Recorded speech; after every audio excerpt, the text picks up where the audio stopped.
What's up, fight fans? Welcome to another edition of Split Decision MMA, weekly MMA podcast coming to you from the 209. What? Coming to you live from the SinCal studios here in the SinCal industry. SinCal, home for all your piercing, tattoo, smoking accessory, and vinyl needs. Vinyl needs? They sell records? Stickers. Oh. They're out there giving piercings right now. Are they really? Yeah. Just giving them? Well, not giving them. You gotta buy them. You gotta buy them, but they're out there. They're doing a good job. They did a bunch of them today. Did they really? Yeah, sitting in the office, and it's like there's people coming in, man. Like cattle? 2020, new year, new me. Got to get piercings. I need new holes in my body. And then Justin and those guys, Yeah, they'll put thousands of holes in you. Yeah, they're tattooed and then smear ink in them. Split Decision brought to you by HealthLabs.com. HealthLabs.com providing you fast, private, and affordable blood work for MMA fighters for as low as $79. It's really simple. All you need to do is order your tests, choose one of the 4,500 local accredited labs, and you can get your results in as quick as 24 to 72 hours. No appointments needed, no insurance, no copay, no hidden fees, just fast, affordable blood work at HealthLabs.com. HealthLabs.com. It's spelled like it sounds. And also we are brought to you by FuegoBox.com. FuegoBox.com is an amazing hot sauce of the month club that brings you hot sauce fans 1 to 3 new hot sauces every single month directly to your door. FuegoBox scours the earth looking for new, small batch, handcrafted hot sauce full of dynamic taste as well as heat. Not just labels, not just gimmicks. We're talking like really good tasting hot sauces. 1 to 3 every month. Go to FuegoBox.com, enter the code MMA News 10 for $10 off your subscription right now. Yeah, you guys did so much business with the first one, they had to dial it back. So you can buy the sauces individually or sign up for the monthly box. Get 1 to 3 hot sauces delivered directly to you. FuegoBox.com, code word MMA News 10. That's right. And you're only going to get $10 off subscriptions. Yeah. So all you guys who used your 10% off to send gift boxes and stuff for Christmas, thank you very much. But hey, the subscriptions are still pretty cool, man. No, like I said, you're getting some really good hot sauces here. I'm not saying that they're not, but gift boxes were the shit. You know what I mean? Let's jump into the news. There's not a lot going on. What's up, Josh? Right after Matt? The first of the year, which was what, Tuesday, Wednesday, technically? I'm still in your I had to go to you're work. In the weird Betwixmas. Yeah, 2 days of work, and I just feel shot. Like I worked a whole week. I don't even know. Don't even know what's going on. No. Anyway, so we do have a little bit of news. Obviously, we have like 3 events to recap, but let's get into some PFL news. Your favorite organization. You're wearing the shirt. I got to turn off the Fuego box. It was hot. It is warm in here. I think you left the Fuego box on too long. PFL sat down with some reporters, the CEO, talking about what to expect in 2020. Great things, my friend. Nothing but. Is it? Don't be a hater. I read these interviews, and I feel like, he repeated himself a lot to a lot of different people, so I don't know if it was individual interviews or like a big group meeting. It's called sticking to the script, my friend. Yeah, very sticking to the script. He's doing the Texas two-step for sure. That's right. I can't have you saying that about my man. Just saying. We're going to have to talk later. They said their number one goal for 2020 is to elevate the roster. However, it should be to make it to 2021. However, right? And that includes signing Rory McDonald, which is a good job. I applaud that. I like the signing of Rory McDonald. However, they also said that they plan to turn over the roster at least 50%, which means 50% of the fighters will not be in PFL. They're only going to keep 50% of them. Obviously, the winners, some championship guys. I mean, do you really believe it's going to end up that way, or are we going to end up to where 75% come back? Don't understand if you're trying to build stars, why you would cut 50% of them. So you can bring in 50% new? Yeah. Yeah. But you're not going to build anybody if you're letting them go. Well, you got to remember, this is the second cycle of most of these fighters. They fought in the first season and they fought in the second season. So I can kind of see. So they're either more ruthless than the UFC. They're just like, yeah, you're done. Get out. Well, what do you mean? The UFC is cutting champs. True. Former champs. Okay. Former champs. Whatever. They also said Bellator cut champs. That's right. Yeah. PFL wanted to make sure everybody realizes that they are they are a global player now. They've been distributed in 150 countries due to the ESPN deal, which ends at the end of this year. But we're in 75 countries. I don't consider us a global player. We're global, sir. Global. They also would like to point out that they innovated the sport by creating the Smart Cage, which measures everything, every strike speed, every punch, every real-time tracking thing that you needed is integrated into the broadcast. If you watched the event this weekend, you saw half of your screen covered with a bunch of stats constantly the entire time. It got in the way of some stuff. Yeah, it was. I was like, are they? I can't really tell. I want more screen. Can we do like stats on the 60? Right, stats every now and then. Yeah. Stats in between rounds. Yeah. Fantastic. Consistent. Even the UFC's not real consistent about when they do it. PFL was excited that they were in Las Vegas for their playoffs. Okay. Even though they gave away more tickets than were sold. And then that's the other thing. So I'm talking to somebody else in the business world, and I was I was bouncing off the numbers and stuff that we had talked about, and I was like, so I go, you're not into MMA or anything. I go, let me put out this game plan that's going on, and he's like, first of all, why are they doing it in the most expensive places? He goes, why wouldn't you? He goes, why wouldn't? He's like, they do symposiums. This guy does symposiums, and his big thing is going to places like just outside of Monterey or just out to where people can travel to it. It's easy to get there, but they're not in the main city, and so it's cheaper. Yeah, and I was like, well, you should get a hold of these people and tell them how to somebody. Do it, they're really excited. People's really excited to get into Canada, because that's also international, and they think that they can do that with Rory McDonald. And every 20 of our dollars is 23 of theirs. So right there, you're ahead. They also plan on staging some events, doing what they say. At the start of the season, we haven't announced quite yet, but we'll be doing 5 or 6 country live events for the first quarter. Non-season, just to build up the start of the season in May. So look forward to more PFL, because this may be the last year of PFL. And it's just my opinion. I really felt this interview was a lot of fluff and not a lot of answers. They haven't talked about new investments. They haven't talked about new money. They haven't talked about new contracts. They haven't talked about anything along those lines. They do have a great executive producer that made the show look legit. The guy had worked at Fox Sports. He had worked at the UFC. Overall looks, it was from awesome. The very beginning when we saw PFL, it was not a lot of graphics were that great, and it was very, very strange. We've even came from this logo. I mean, we went from words on shirts, to a shield, with words on shirts, words on shields. We're moving up, man. So do we still have our words on hats?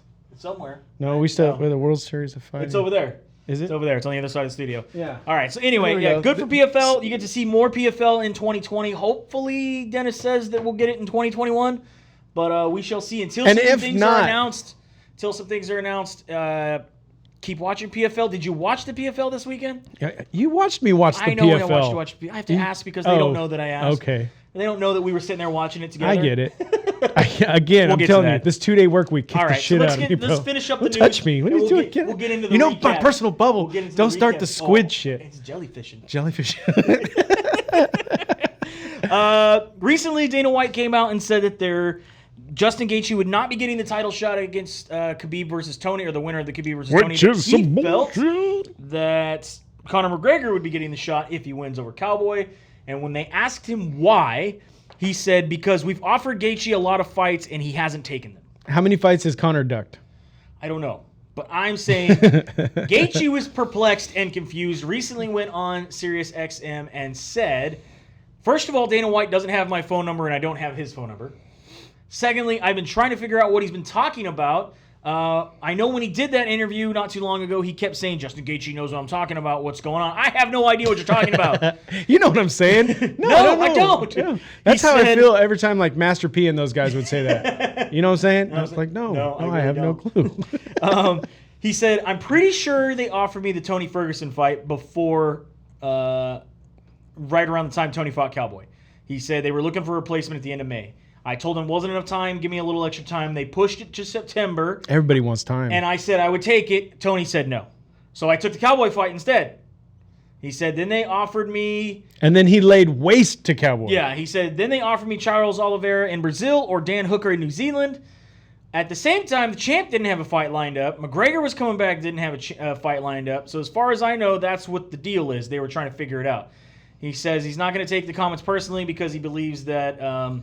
he wants more money. The executives are the ones that want Nurmagomedov versus Conor McGregor again, and that means he's just going to have to wait. There's other people that are above him telling him to put that fight together and not my fight together. Khabib is dead serious. He wants Conor to fight like 5 or 6 other people before he even gives him the shot. He doesn't even want to give him the shot. He wants to keep him going. Because he thought it was bullshit that he was getting the fight anyway. Yeah, for sure. Right. For sure. So let's get into those recaps we were talking about. We had, first of all, Bellator MMA. Bellator happened on Saturday, right? So the 29th was Saturday? I don't know, right? man. Was that Monday? Like, what day was it? Anyway. 29th Bellator was Sunday. was in Japan. So it was our Saturday. It happened real early. Bellator was in Japan. They had a huge Rizin card, a co-card. Bellator 237. You had Goyoti Yamaguchi gets the win over Darren Cruikshank. You got Kanana Watabe gets the win. Ayara Joan. Lorenz Larkin, man, doing a good job getting a win over Kaita Nakamura. I sent him a text message. Who, Larkin? Yeah. Oh, we got his... I still have his number. Did he respond? He never responds. It might not be even his phone anymore. Who dis? New number. So the Nakamura fight. So because we have been following Larkin, I went back and watched that. Yeah. So was Larkin all that, or did it just look like Nakamura just... Wasn't all that. Yeah. Lorenz Larkin fought a good fight. Right. He definitely pushed the pace. Because I wouldn't say it was one of his best performances. It wasn't one of his best performances, but he pushed the pace. Right. So that's all I can really say. And I mean, it's hard to dance when you don't got a good partner. Yeah. MVP, Michael Venom Page gets the win over Shinzinsu Anzai with a knockout in round 2. I love all the Can Crusher memes that come out after. Dude. And I mean, on one hand, he needs to fight better fighters. But on the other hand, when they're like, look, here's money to fight somebody, I would sign the paperwork too. Yeah. Yeah. Just got to keep taking the money. Right. Although Scott Coker says he believes that Lorenz Larkin will get the next title shot instead of Michael Venom Page, which I like. I like that they're going to give it to Lorenz Larkin, who's been in the company for a while and doing well. Yeah, but I want to see Michael Page get his ass kicked more than I want to see Larkin. I do. Because I don't think either one of those guys have a shot at the title. My personal opinion. Okay. All right, that's fair. That's fair. Michael Chandler gets the win over Sidney Outlaw with a knockout in round 1. It was awesome. It's great. And then, of course, your main event at heavyweight, and dear God, I would say, had some heavyweights. Yeah, I would say this is probably one of the top 3 Michael Chandler fights. It was a great fight. It was a great fight. Fedor, the Last Emperor Elemenenko, gets the win over Quentin Rampage Jackson. I'm still waiting for Quentin to show up. There was some fat dude. In round 1. Rampage Jackson came in at 265 and a half. He said, I was a hippopotamus. Yeah, he said he felt like a hippo. 265 and a half is the absolute most you could come in at before they go to super heavyweight, which nobody has. Right. I don't know, between his memes... He looked huge. Yeah, between the memes about him and the memes about Venom Page, I was pleasantly entertained. Thoroughly entertained. Yeah. They said he took a dive. No, he didn't take a dive. He just couldn't move. And you got to think, Fedor is known for heavy hands and weird angles. And he ate a lot of punches prior to the... Weird angles. Weird angles that Fedor throws at. He always ends up hitting the guy right on the button. Fedor and you got to remember, backed up a little bit. When something has a lot of mass and it's being hit by something with a lot of mass, those punches were actually doing 1,000 miles an hour. Yeah. Fedor... My math's a little off. Oh, just a little bit. Yeah. It's Common Core. It happens. Fedor... Wait, let me do a comment. So there was 5 fingers on that punch. And there was 5 fingers on the other punch. Plus 2 fists. 2 fists. Which are attached to 2 arms. Next show, we'll have all the math for you. Fedor backed off a little bit on his retirement talk, says he's got 2 fights left in him. Well, yeah. I mean, if you disposed of somebody that quick, you would be like, you know what? I need a better fight to retire on. I mean, who would you like to see Fedor fight? I personally would love to see Fedor fight Josh Barnett in a fight that has been building up since 2001. I'm thinking of somebody nobody's even said. Who? Shane Carwin. Yeah, Shane Carwin's not signing with Bellator. Why not? For one fight? They want stars, not one and Brock. They want one and dones. The Brock fight is something that Dana White says is the biggest regret he's never been able to make. But I don't think that he had planned way back in the day to have Brock Lesnar fight Fedor in Dallas Stadium at the brand new AT&T Center at the time, or stadium, whatever they call it. And that it just didn't happen. And the fact that Fedor's dad passed away during negotiations, the negotiations just completely dropped. Yeah. And it just never ended up happening. I don't think Brock would come back to anybody but the UFC. I don't think he'd go to Bellator. Dude, I just don't. I know, but I mean, you And dangle a big I enough dollar carrot. Don't think Shane Carwin's coming out of retirement anytime soon. I do think Bellator will offer it to Josh Barnett. That is a fight that is supposed to have been happening since Affliction 3 before it collapsed. But how many fights has Barnett fallen out of? He hasn't fallen out. He just had the last one. No, if you go back and check, I think there's one or two that he didn't make or because of sickness. Yeah, the last one. I know the last one. That's it. We'll look it up. Okay, and then the other one was he tested dirty but didn't test dirty, right? That was the other one. That was a long time ago. That was a long time ago. Yeah, because technically he had to sit out for how long? Like 2 years because they had to figure out if That's all right, though. He was doing Submission Underground and he's still been doing those. Yeah. Plenty of those.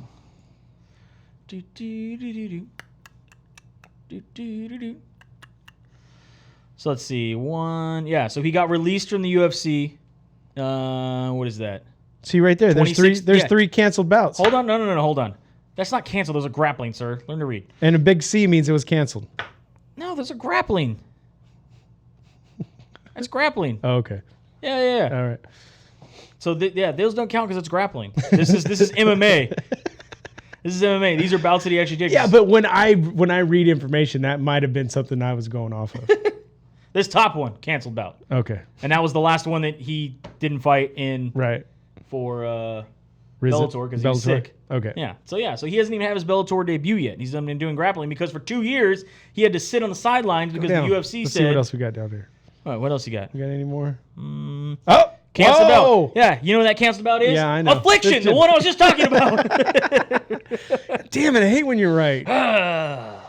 It's like I'm married here, I'm married at home. I'm tired, all right. Also, tired of being married. Happened on New Year's PFL.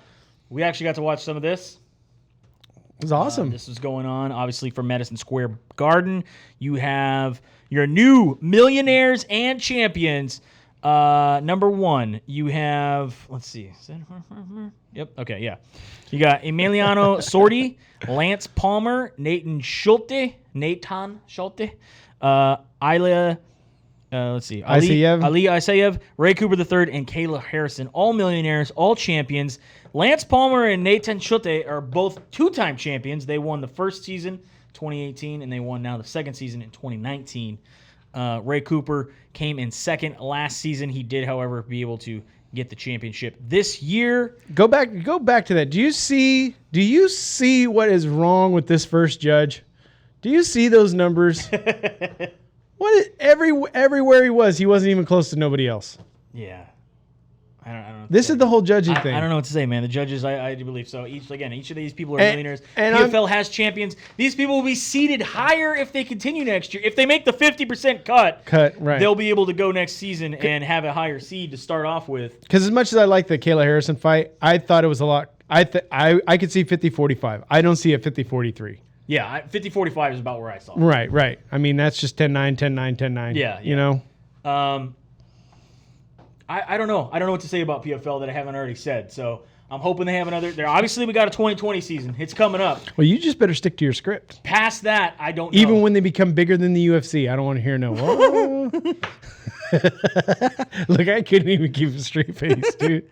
So PFL doing their thing. They said they don't ever want to leave Madison Square Garden New Year's Eve show for their championship. I've heard a lot from industry insiders that this is a constant problem, that it's hard to get reporters there, it's hard to get photographers there, it's hard to get fans there, it's hard to do anything. New Year's Eve, Madison Square Garden, one of the busiest cities during the busiest time, and have an event. I've also heard from some insiders that this is an extremely expensive event to put on. Like you were saying before, maybe not make the most sense to put it on at Madison Square Garden at New Year's Eve when it's going to cost you that much money, when nobody cares where the event is taking place on New Year's. No, it doesn't matter. Because most people are going to watch it on TV. Right. I mean, people will go, but I'm just saying, nobody cares. But if it's in Iowa, if it's in Ohio, if it's in Chicago, but if you could have it, Vegas, if you could have it in some place where people are in that area and you make it cheap enough for them want to go, you wouldn't have to hand out so many tickets. Yeah. I'm interested to see, and I will definitely be on the lookout for all the numbers that come out of the Madison Square Garden event. I also heard rumors that it's possibly lower viewership than last year. But until the numbers are released, we won't know those actual numbers. Rizin also had their event. Rizin 20 from Satsahama. The problem is Ryan Seacrest is just putting on better shows every year. You can't beat Ryan Seacrest.